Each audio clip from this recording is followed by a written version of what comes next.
what does every boy want? Every boy wants a castle.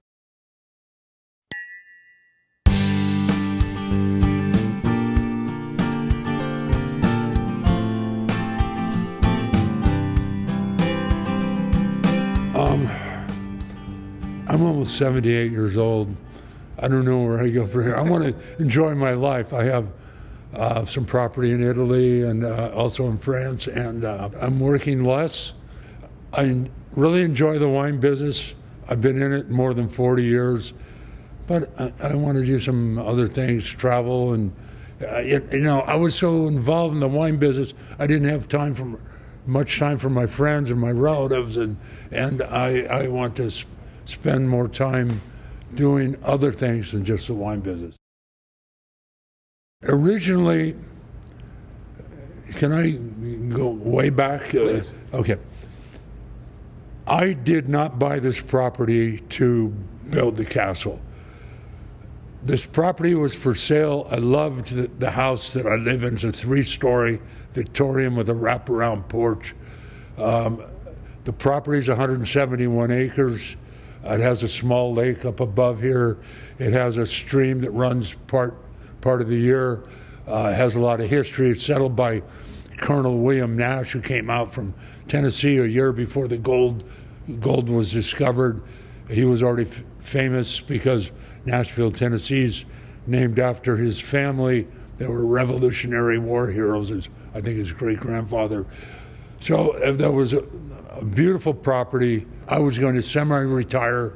My first winery, Sattui Winery, was doing well. I was in my early 50s. I planned on living in Europe several months a year, as well as here. However, the property came with this great permit, and the permit was for 250,000 gallons of wine production. The last public tour and tasting permit ever given in Napa County in 1988, I believe, and 130,000 square feet of new construction of building. The former owner took years to get, the owner who sold me the property, to get this permit. I gave it zero value. I didn't care. I didn't want another winery. I just wanted to live on the property. It has forests. I was going to redevelop Nash's old vineyards and sell the grapes to my winery, Sattui Winery, and semi-retire. So then I started thinking over a period of months, and I love medieval architecture, and that's my downfall. It's a disease. Beautiful architecture to me is like a beautiful woman. I just get entranced. I get overcome, and I bought a small castle outside of Florence, which I subsequently sold. The following year, I bought a late 10th century monastery near Siena. I subsequently bought a Medici palace.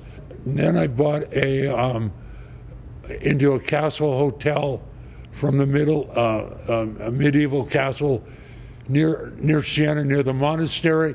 And then I bought a castle in France 3 years ago, and I almost bought a second one. So you can see I have a real problem. And I've almost bought several other places. So it's an incurable disease, but I love architecture. So what happened, I was going to build this little building in the medieval style after some months of reflection and make some small lots of Italian-style wines. And the little building, which was going to be 8,500 square feet and patterned after my monastery, it was going to be like a monastery, ended up about 145,000 square feet. And after several years of construction, I decided, what does every boy want? Every boy wants a castle. So I changed the plans over the objections of the head construction manager, and we fought over that, and we made a castle instead. So that's the story of the castle. And now I'm really happy. And I had no idea if it was going to work, no idea at all. I had nightmares over it.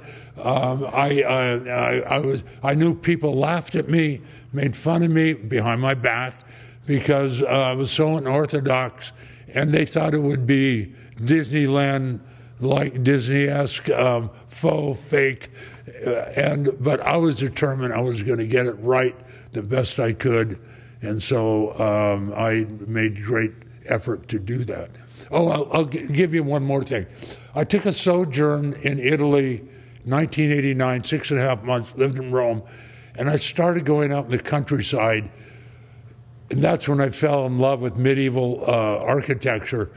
And there were a lot of vacant places then, a lot of farmhouses. People had moved to the towns, the cities, palaces, castles, churches. And so I would go in. I had a motorcycle and a car, and I'd usually or often go before dawn, come back after dark. Virtually nobody ever went with me twice. I was fanatical. I loved doing this. I had a backpack with a hammer, tape measure, sketch pad. I'd measure these places. I took thousands of photographs, not knowing I was ever going to do anything, just for my own satisfaction and edification. And when I couldn't get into a place, that's why the hammer was for. I'd break in. I wouldn't steal anything. I'd always nail the door back or somehow force a window or something. That was very good of you. and then when I couldn't do that, I would dress up and play like I had money and go to a real estate office, and I would say, I'm interested in buying a castle. What do you have to show me? So I was able to get into a lot of places, and a lot of places were for sale at that point. So then I had this catalog of thousands of photos, steps, chimneys, fireplaces, ceilings, walls, cellars, all these things. Just again, for my own my own satisfaction, never thinking I was actually going to do it. And I met people who sold used materials, so forth. So when I decided to do the castle, or the monastery, which evolved into a castle, I already had, I'd done the research, years of research, because I took many trips to Italy. So I was more or less ready to go.